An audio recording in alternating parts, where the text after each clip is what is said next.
All right, so the support for 5.1 deals with a lot of factoring so that y'all can get ready to use your factoring when you're solving for these domains in 5.1. So on these examples, we're going to factor.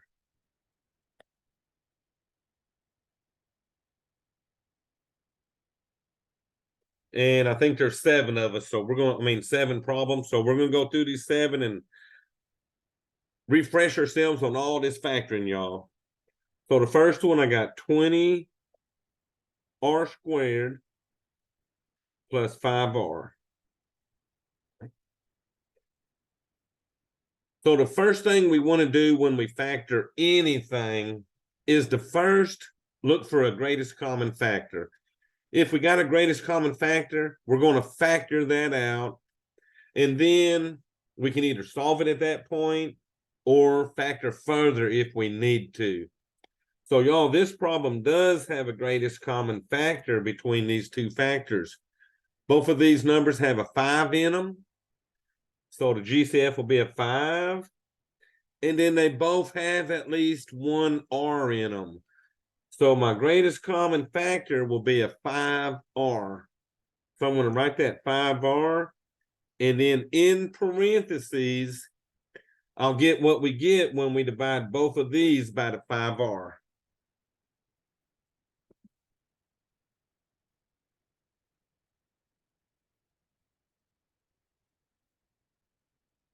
All right, so if I take 20 divided by 5, that gives me 4. R squared divided by R leaves me 1R. Plus, right here, you got a 5R. You're dividing by that 5R will be pulled out as a GCF. So 5R divided by 5R gives me 1. All right, y'all, at that point, there's no further factoring I can do to this. So that would be my final answer. So on number 1, all we had to do was factor out that GCF and be done. All right, number 2, I got a t to the 5th plus 4 t to the 4th. Once again, I'm looking for a greatest common factor before I start trying to factor anything. And notice, I got 5 t's here and 4 t's here. So this one does have a greatest common factor of t to the 4th. So remember, they at least had 4 t's each. So that t4 we're going to factor out. And once again, we'll put what's left into parentheses. So you got a t to the 5th. You factor out a t to the 4th. We all 5 minus 4 leaves me 1t. So I got 1t plus the 4t to the 4th. If I divide that by the t4, the t4s will cancel, and all that's left will be the 4. So this greatest common factor is sort of like going in reverse from that distributive property, okay? All right, so y'all, we wanted to refresh you on factoring out a GCF.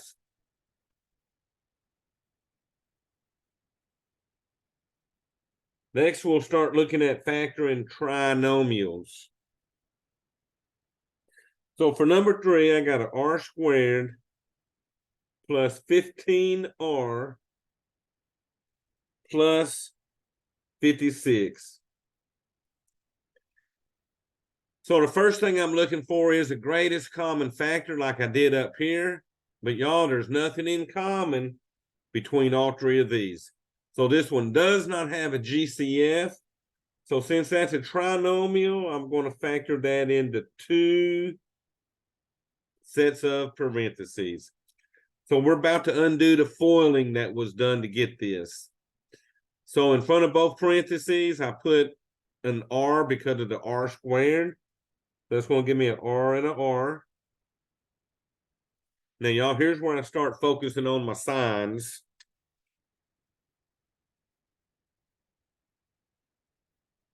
I always start with that last sign here. When this is positive, both of these factors will have the same sign as the middle number. So that means both of these factors will be positive, like that 15. Now, the plus is wanting me to find factors of 56 that add to get 15. Okay, y'all. So remember, if you're weak at factoring, go to y equals. If you go to y equals and do 56 divided by x, that'll give you all the factors of 56. But y'all, the two I need, factors of 56 that'll add to 15 are 8 and 7. So I'm putting my 8 in and my 7. Don't matter where you put the number because they're both positive. And y'all can't factor that any further, so we're done with that. All right, number 4, another trinomial, c squared minus 10c plus 16. All right, there's no greatest common factor between these three terms, so I'm going to go straight into my parentheses. So the c squared gives me a c and a c. The last sign is positive again. So since that's positive, both of these factors will have the same sign as the middle. So both of these factors will be negative. All right, y'all. So now I need factors of 16 that'll add to give me a 10. So once again, you could do your y equals 16 divided by x on the calculator.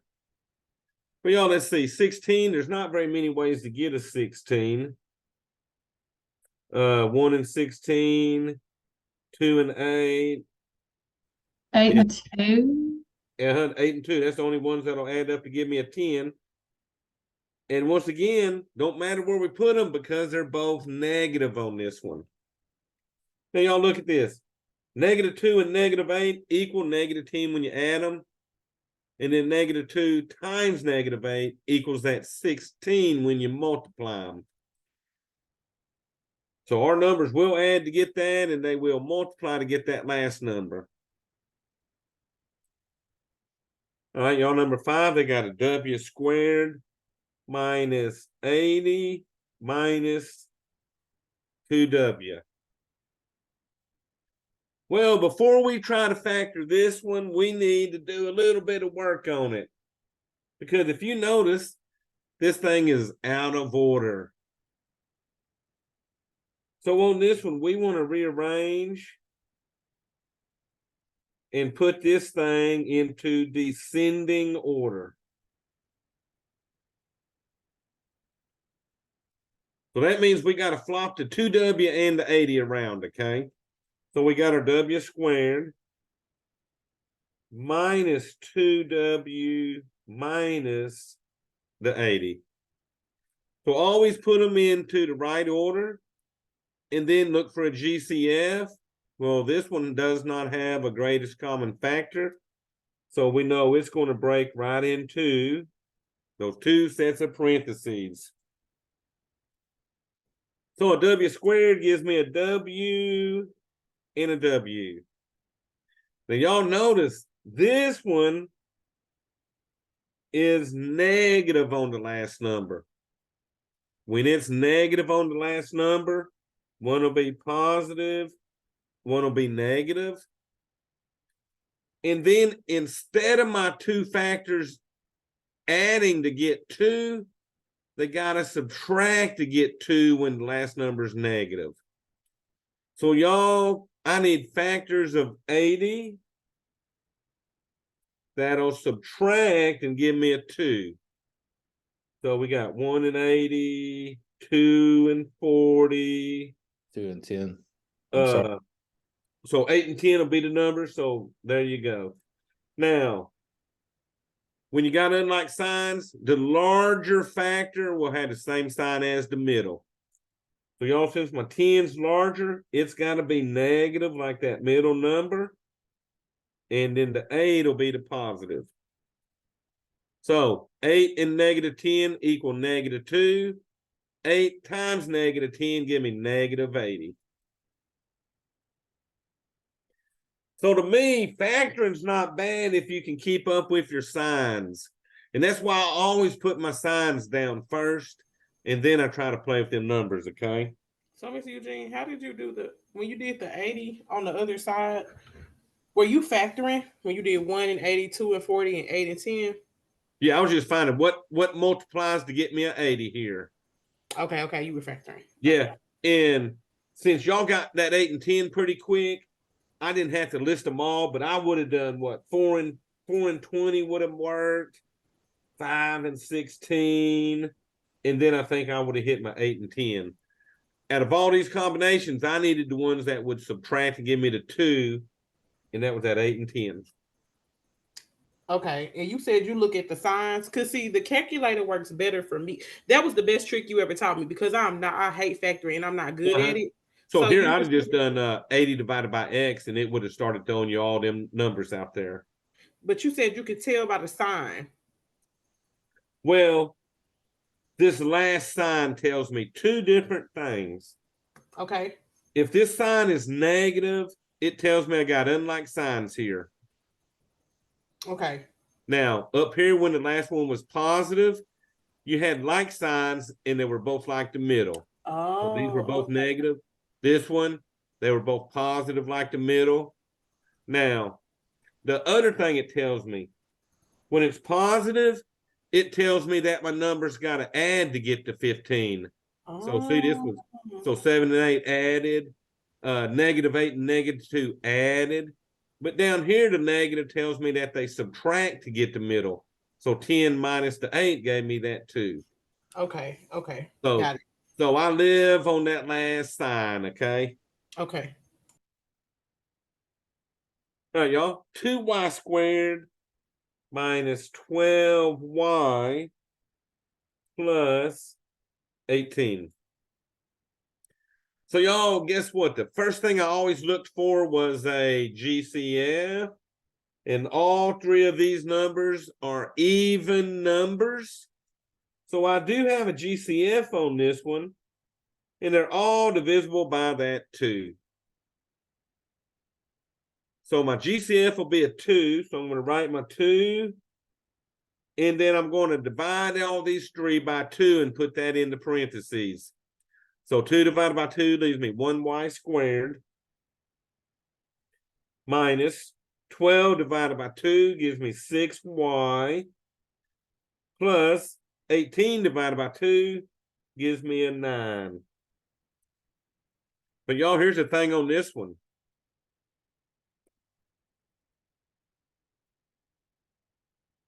This one will factor even further because this trinomial will factor. So I'm going to bring my 2 down, and I'm going to factor the trinomial into 2 sets of parentheses. The y squared will give me a y and a y. So let's see if y'all is paying attention. What 2 signs am I going to put on this one? You're going to put positive. No, it's 2 negatives. Oh, it's 2 negatives because remember, the last one's positive. So since that's positive, I got like signs and they're both like the middle. Okay. So y'all, no matter what, when the last one's positive, you got to think like signs. Because remember, like signs, when you multiply, give you that positive. Now, so the rule is the last one matters because it period. The last one matters. It tells me whether I got like signs or unlike signs. Okay, the last one. Okay, I keep looking at both of them, but I got it. Okay. I use them both, but that only tells me, though, hey, since I got like signs, they're both like the middle number negative. Now, what factors of 9 add? Because remember, that's a plus there. So what factors of 9 add to get me a 6? So y'all, we break down that 9 into a 1 and a 9. And a 3 and a 3. So that's the only 2 ways to get a 9. And the only ones that'll add to get me that 6 in the middle are going to be the 3 and the 3. So I put a 3 on both of those. Because see, when I'm finding my numbers, I'm not worried about the signs because we already took care of the signs when we put them in the parentheses. We just needed the two numbers that would give me a 6. Okay. That saves us from having to go, okay, 9 is 1 times 9, 3 times 3. But 9 can also be -1 times -9, -3 times -3. Why I have to write out all these different signs when we can put our signs here and just find the ones that gave me the 6, okay?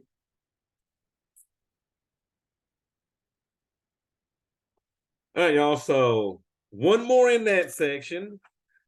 So let's see, this one I got a squared plus 4a minus 32. So this one didn't have a greatest common factor. So we can go right into our parentheses. A squared is an A and an A. So then what signs would we put on this one? It'll be plus and negative. Plus and a negative because that last one was negative. And now I'm looking for these factors of 32 that'll subtract and give me a 4. So if you push that on your calculator, you'll get a 1 in 32. Oh, what's next? 2 8 and and 4. 16. Oh, I heard it. What was it? 8 and 4. 8 and 4. Now, remember the larger factor, the 8, has the same sign as the middle number. So the 8 will be positive and the 4 will be negative. And you can check your signs at this point. 8 minus 4 gives you a positive 4. If you get the signs backward and put the 8 here and the 4 here, you would end up with a -4 instead of a positive 4. Okay. Say that last part. You said if we put the 4 where the 8 is and the 8 where the 4 is, we'll get a -4. Yeah, if I get them backwards, then my signs wouldn't give me a positive 4 like I need. Okay. Now, the only way you could rewrite this one would be the A minus 4 first, and then the A plus 8 second. Right. But the 4 has to be negative and the 8 has to be positive no matter which way you write that one, okay? Okay. All right, y'all. So that'll get us ready for 5.1 college algebra. So we had to get a little bit of factoring out of the way before we hit this section. All righty, so let me get us all set up. All right, so section 5.1 in college algebra deals with rational functions.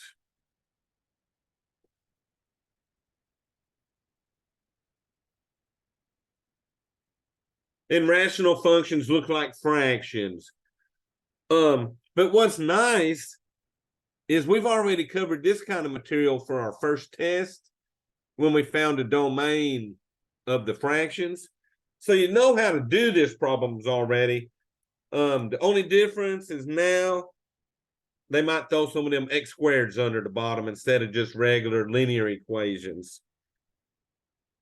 So y'all, these first so the first two problems, we're going to find all numbers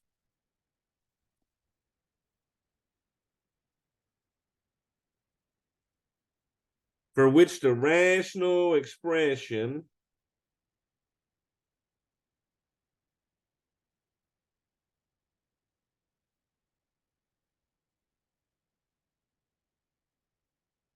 is not defined.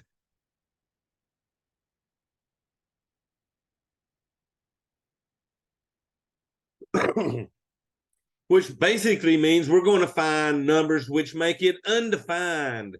Well, that's what the whole story of finding the domain was. The only thing we're worried about on a fraction is what's the only number I cannot divide these fractions by? 0. 0. Remember, we cannot divide anything by 0 because that makes it undefined. Undefined. Which means all we're worried about are these denominators. We have no issues with anything being on that top. The top can be 0. It could be any number. but we're restricted on the bottom. And it cannot equal 0 on these, okay? So for this first one, they're giving me 5c squared minus 12 divided by 6c plus 29. Now, y'all, since I got a single c in the bottom, there's only one number that I'm looking for to make this undefined. So, y'all remember what we did? We're going to take the bottom of this fraction and set it to 0. and set it to 0. And then once we solve that, we'll have that one number that would make this expression undefined.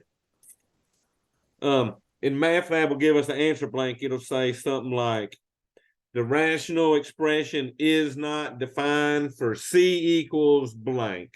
So we just put the answer we get in the blank that we're getting from this problem. All right, y'all, looks like we're going to subtract 29 and then we'll divide by that 6. All right, so I get my 6c. That's going to equal to negative 29. 6 doesn't go into 29. Nope. So what are you going to leave it as? Negative 29 over 6. Negative 29 over 6. Good job. Because those 6's cancel. So Math Lab will say the rational expression is not defined for c equals, all you're putting in the blank is that negative 29 over 6, okay?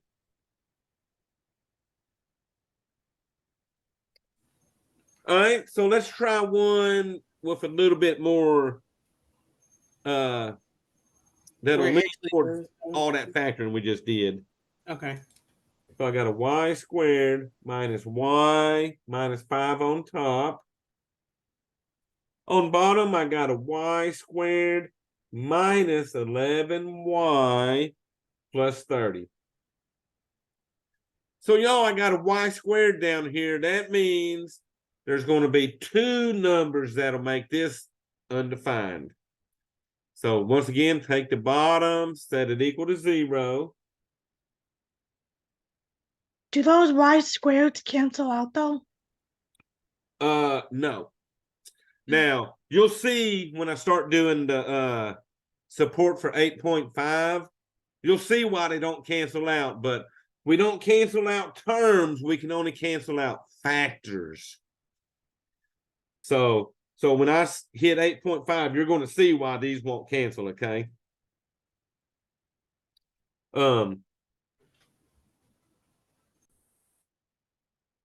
righty. So you got a y squared on the bottom. The y squared will give me a y and a y. All right, so what two signs am I putting on this one? It's going to be negative, minus. Because remember, the last one's positive, so both of these will be negative like the middle. Now I need factors of 30 that'll add and give me 11. So let's see, what's 30? 1 times 30 don't work. 2 times 15, that's not going to work. What's next? 3. Is it 65? 3 times 10 don't work. 6 and 5, perfect. 6 and 5 equal 11. And since they're both negative, it don't matter where we put them. So we got our two factors. Now we set both of these equal to 0 and solve them. So let's see here. I'll just add 6 to both sides and we'll be done with that one. We'll get y equals a positive 6. Same thing here, add 5 to both sides. And I get y is a positive 5. So on this one, in Math Lab, it'll say the rational expression is not defined for y equals, and then you'll just put your 6, 5.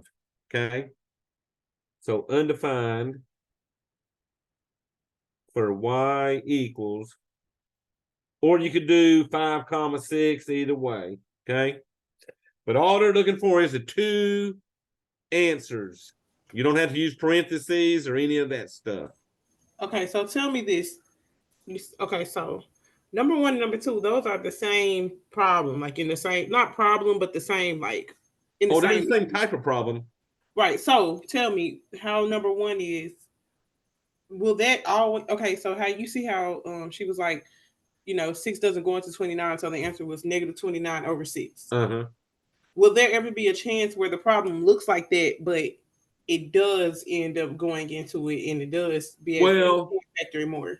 Say this, instead of a 29, what if that was a 30? Right. And I had negative 30 divided by 6. Mm-hmm. That would give me what, a negative 5. Maybe a 5. Yeah. Mm-hmm. So if it will divide, you got to divide that on out, okay? Okay.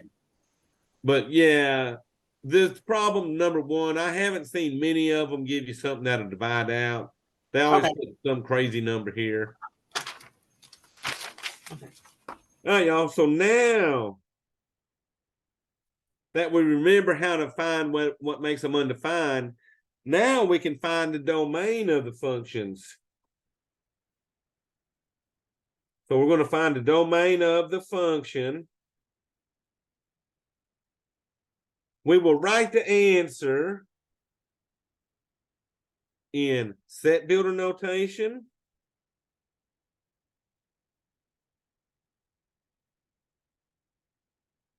and interval notation.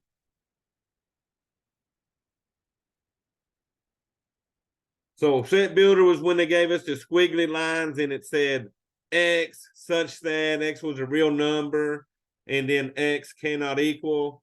We'll write our answers in there. And then interval notation is using the parentheses and the negative infinity, and we're unioning out the numbers that we're going to kick out. So we got to do both on these. So the first one, this will be number 3. They're giving me f of x equals 5x minus 9 over x plus 5. So we're looking at a fraction here. So for the domain will consist of all real numbers except for numbers that make this undefined. So we got to kick out those numbers that make it undefined from our domain. But y'all, guess what? To find a domain is the same thing as finding numbers that make it not defined. So I take that x plus 5.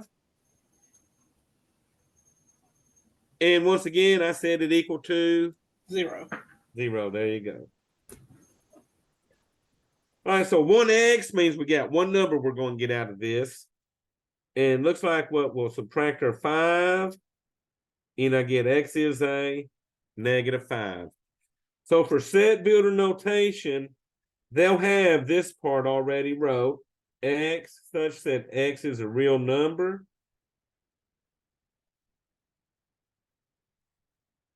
And x cannot equal. So they'll have all this written. All we got to do is put in our negative 5. But make sure you pick the one that's got the not equals. Because usually they'll give you a not equal, and then they'll give you an equal, and then they'll have one that just says x is a real number. Well, it can't be all real numbers because we got a variable in that denominator, okay? So that's set builder notation. Now, for interval notation, they're all going to start at negative infinity. And they'll all end up over here at positive infinity. What we got to do now is just kick out the number. So this one goes from negative infinity till it gets near that negative 5. And that's why I'm using a curvy parentheses, because that means it's not including that negative 5. And y'all, then we had the union.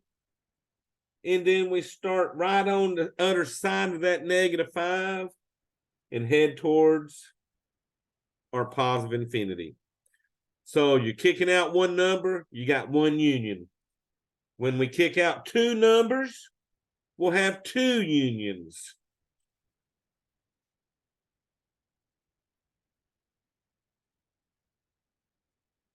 All right, let me get straightened up here. All righty. So number 4, same thing, find the domain of g of x equals 3 over 2x minus x squared.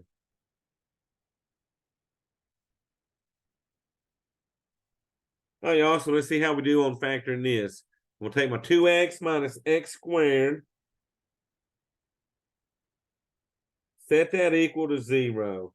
Now, since my highest exponent is a 2, I need to get 2 answers on this one, okay? So, y'all, I would rearrange this, but guess what? When I factor this one, they got a GCF on these two. So what's the GCF between a 2x and an x squared? X. So they both got an x. So let's just factor out that x. So if I factor out the x, 2x divided by x will leave me a 2 minus x squared divided by x leaves me 1x. All right, so I got my 2 factors. I'm going to set both of these factors equal to 0 now. So this one I get x equals 0. So that one's basically done again. And then I set my 2 minus x equal to 0. Now, I'm going to tell you, there's 2 ways you can solve this. The first way, you can subtract 2 from both sides and then divide by that negative in front of that x. Another quicker way would be to just move the x to the other side. So to move that negative x, I'm going to add an x to both sides. So I get my 2 equal to my x.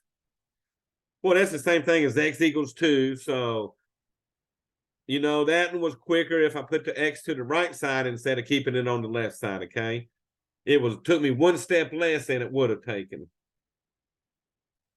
But y'all, either way is right. You could have subtracted 2, then divided by -1, and you'd have got the same thing, okay? So set builder would be x such that x is a real number.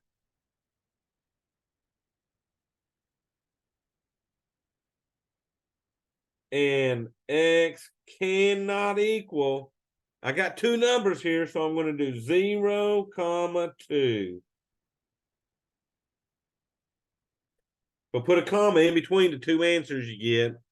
And I always put mine from the small number toward the larger number, okay? Now, 2 numbers means we'll have 2 unions on this domain. It'll go from -infinity. The first number it hits is 0. So we're going to union around 0. From 0, you're going along until it hits the 2. So now we need to union around that 2. But y'all, from 2, I'm headed out towards our positive infinity. So this is the interval notation way of getting rid of a number, is your union around that number. And remember, the curvy parentheses means you almost get to the 0 on the negative side, and then you start from the positive side of the 0 heading towards the 2.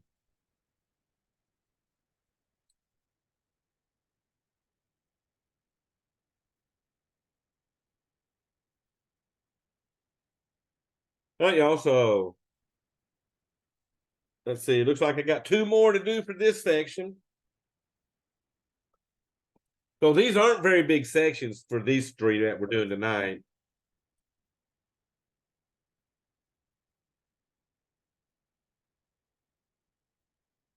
Okay, so we're on number 5 now. Same thing, find a domain and write it in set builder and interval notation. So y'all, for 5, they're giving me f of x equals 4x squared minus 45 over 5x plus 17. Let me move that up just a little more for y'all.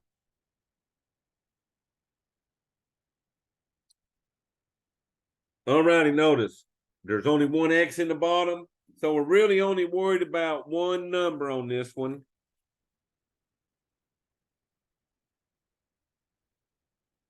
Would you set 5x plus 17 to 0? I'm going to set 5x plus 17 equal to 0. Good job.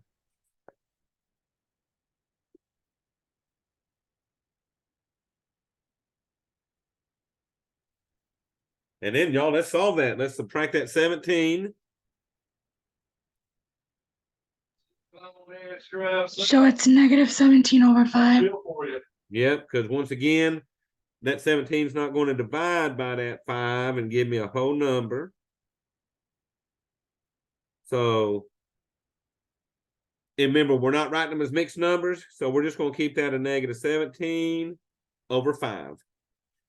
So our set builder would be x such that x is a real number.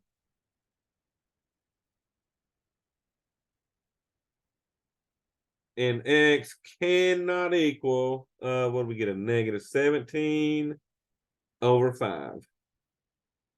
Okay. All right, so one more for the 5.1 section. You don't have to do the other, write it the other way. Oh, we sure do. All right, so from negative infinity, and I'm cruising until I hit Negative 17 fifths. negative 17 fifths. And then you're going to union right around that. And from negative 17 fifths, we're headed off towards Positive infinity. positive infinity. Yeah, so remember, all these want me to do both. So if I skip again, let me know. All right, y'all, here we go. F of x equals, oh, this is big on top, x to the third minus x squared plus a x plus 1 all over x squared plus 8x plus 7. So it looks like we got another one we're going to factor. So let's set this thing equal to 0.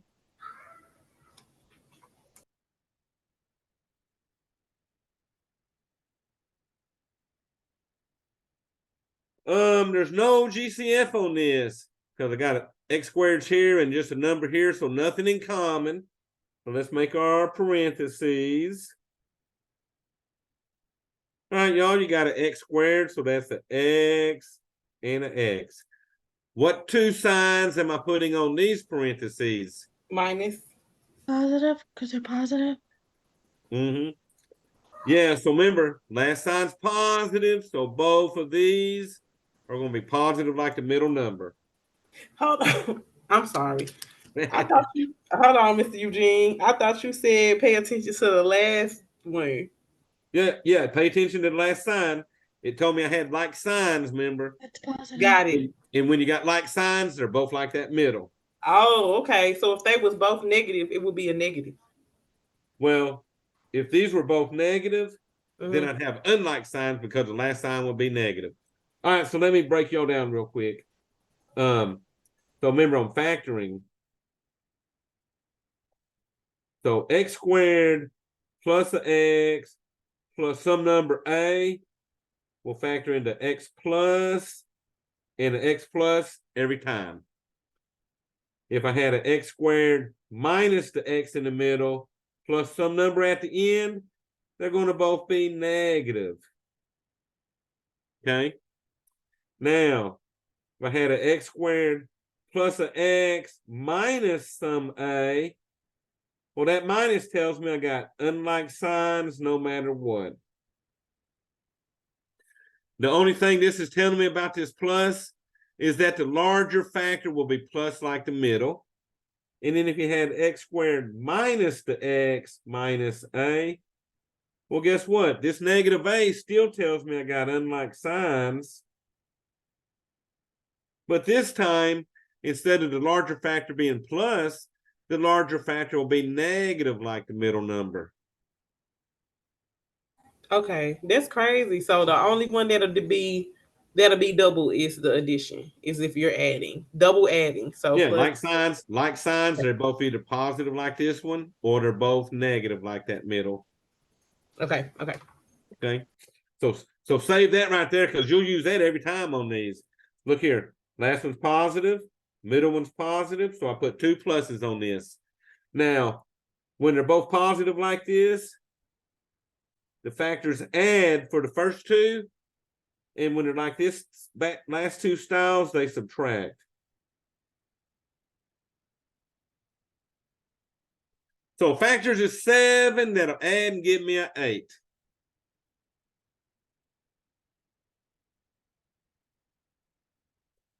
Oh, y'all, come on. 7's a prime number. There's only one way to get me a 7. 1 and 7. 7 and 1. There you go. All right, y'all. So let's set these equal to 0 and get those. Basically, at this part, if you notice, all we're doing now is changing the signs. They both were positive, but now when we subtract 1, we're making that a -1. And this over here, we subtract 7. We're making that a -7. So, all we're doing for the rest of this is just changing the signs from the factors. And then, let's see, I got to do what? My set builder notation. I got 2 answers I got to kick out. Now, here's the thing. They want me to write these numbers in ascending order.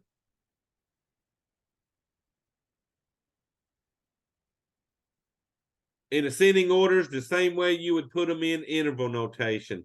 You got to write the smaller of these two numbers first and then the larger one.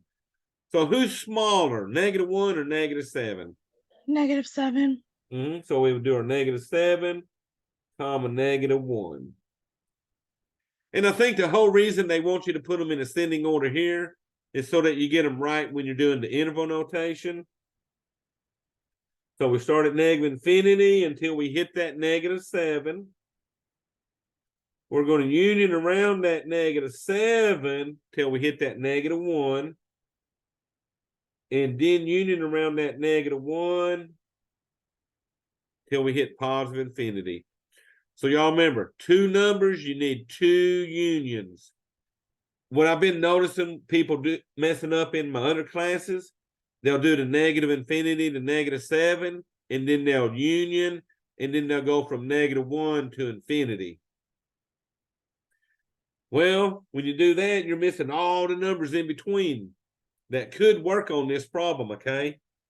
So the union only works around 1 number at a time on those, okay?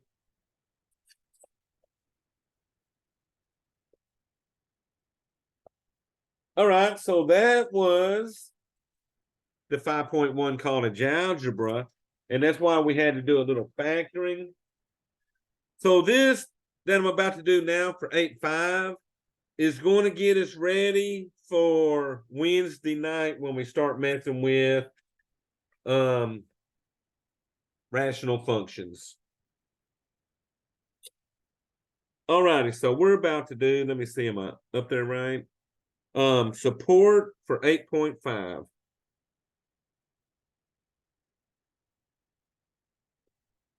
And y'all, this is 3 problems is it, but it sort of shows you why I can't cancel out letters like you was asking me earlier, Katie, okay? Okay. So these problems say simplify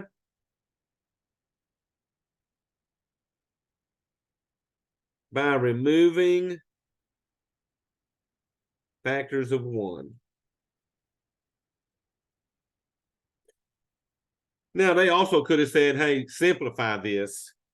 They didn't have to put that factors of 1, but that sort of shows you what we're going to be doing to them in a way. So y'all, let's start out. There's 3 of these. So the first one I got 6y minus 18 over 6y plus 18. So on this one, I cannot cancel out that 6y with this 6y. So I cannot cancel single terms like that. What I got to cancel is factors. So we got to cancel common factors and not common terms. So what we're going to have to do is factor that top and factor the bottom. So y'all, the 6y minus 18, really, the only thing we can do to that is factor out a greatest common factor. So what number will go into both that 6 and that 18? 6. There you go. So we're going to factor out the 6. And in parentheses, divide both these by 6 and see what we get. So the 6y divided by 6 leaves me a y minus 18 divided by the 6 leaves us a 3. All right, on the bottom, you got a 6y plus 18. Greatest common factor there is going to be our 6 again, right? So now, notice on all these, I'm just factoring out the greatest common factors on them. So 6y divided by 6 leaves me a positive y plus 18 divided by 6 leaves me a 3. Now I got a 6 on top and then a y minus 3. I got a 6 on bottom and a y plus 3. What can I cancel now? The 6s and the y's. Well, not the y's, because remember, you got to cancel the whole factor over here to Oh, cancel well, just anything. 6. So it's just them 6s are going to cancel is the only thing on this one. So the only way I can cancel this y minus 3 is with another y minus 3, okay? So since their signs weren't right, our final answer will be a y minus 3 over y plus 3.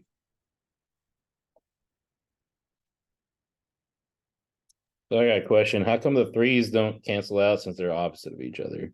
Well, because we're not adding like terms because you got that division in between them. Okay. Okay. All right. All right, y'all. So let's play with this one. P squared minus 49 over P squared minus 14P plus 49. Now, y'all, I don't know how many of y'all have played with this P squared minus 49. We call this the difference of perfect squares. So the difference of perfect squares. So anytime you got two terms like this and they don't have a GCF like we did up here, you always want to look to see if it's perfect squares. Well, P times P gives me a P squared, and 7 times 7 will give me 49. So both of these are perfect squares. So we got a pattern we use. So that'd be like the A squared and the B squared. The 7 squared gives you 49. These always factor into conjugate pairs. A plus B times A minus B. Okay? So that's what I'm going to do to the top of this. It's going to factor into 2 sets of parentheses on top. All right, so what am I putting in each parentheses, y'all think? Negative and plus, negative and positive. Okay, so I'm going to have unlike signs for real because that last number is negative. He'll put the P P on plus both 7, sides. P minus 7. So P, and then you said P plus 7 and P minus 7. There you go. Because since there's nothing in the middle, you're really finding factors of 49 that'll subtract to get a 0. Well, 7 and 7 do that, okay? All righty, y'all. The bottom doesn't have a GCF, so we're going to factor that into parentheses. P minus 7 and P minus 7. Perfect, because they're positive meant they're both negative. And then factor the 49 that gave me that. We're 7 and 7. Good job. So see if you get them signs. Remember, the last one was positive, so we had like signs. This last number was negative, and you had unlike signs. So what in the world can we do to this to simplify this? Cancel out the P minus 7. I got one on top. That'll cancel with one of those two on the bottom. So that's the only way you can cancel the P minus 7 is with another P minus 7 when it's in factors, okay? So we can't do nothing over here. So we get a P plus 7 over a P minus 7.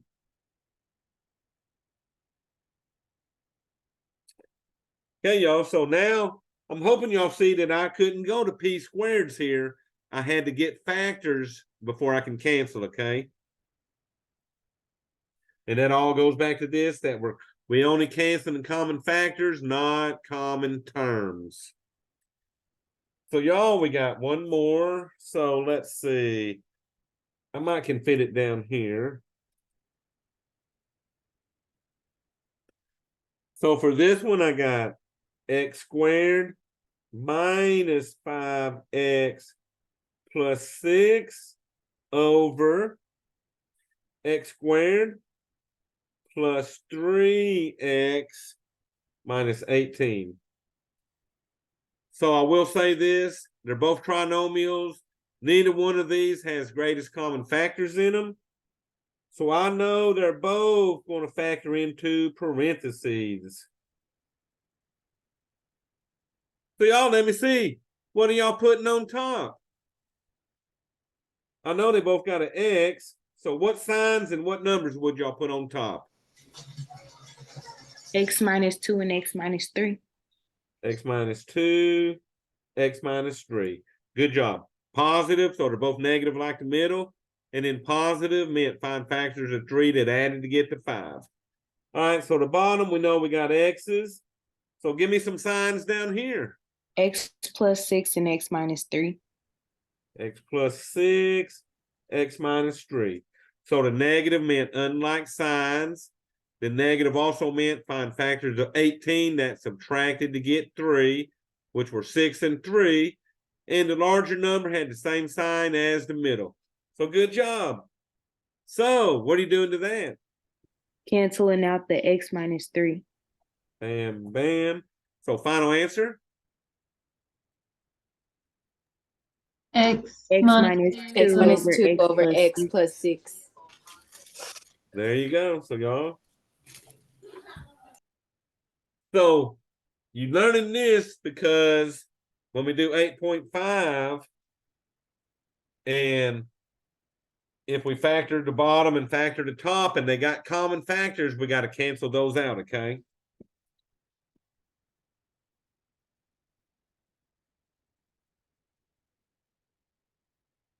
Alrighty, so if you notice, tonight was mainly a bunch of factoring. So y'all, any questions? That's all we have for today.